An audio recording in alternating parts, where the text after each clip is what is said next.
જો મિત્રો આપણે આ ઘંટી ટોકવા માટે આવેલા છે અને આ ઘંટીને આ પાટ પૂરા થઈ જશે, આ જે ખાંસા કહેવામાં આવે છે આ પૂરા થઈ જશે, એટલે પૂરા થઈ જાય હોય એના કારણે ઘંટી ગાળો ના લે એટલે લોટ ગરમ કાઢે અને લોડ પડે, પૂરું દળનું ના કાઢે.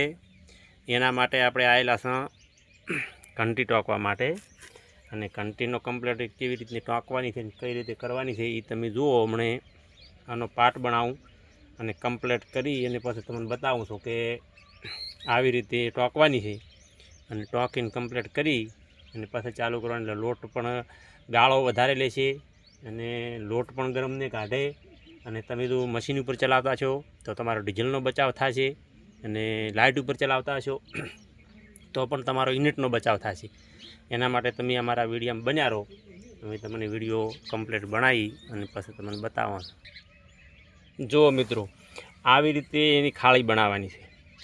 આ ખાળી જુઓ અને આ ખાળી જુઓ, આ ખાળી એકદમ પૂરી થઈ ગઈ છે. આવી ટાઈપની ખાળી બનાવવાની છે. આ ખાળી બનાવતી ટાઈપની આવી ટાઈપની સેવી બનાવવાની છે. આમ એકદમ ઊંડી નથી બનાવવાની. સેવી બનાવશો તો એકદમ લોટ એને કમ્પ્લીટ ક્લિયર દળનું કાઢશે. અહીંથી છે ને આ ગાળો ઊંડો કરવાનો છે, આ ગાળો છેદ ઉપર રાખવાનો છે. અને આ ગાળો કમ્પ્લીટ રાખશો એટલે તમારે દળનું કમ્પ્લીટ ક્લિયર દળનું કાઢશે અને લોટ ગરમ આવશે નહીં.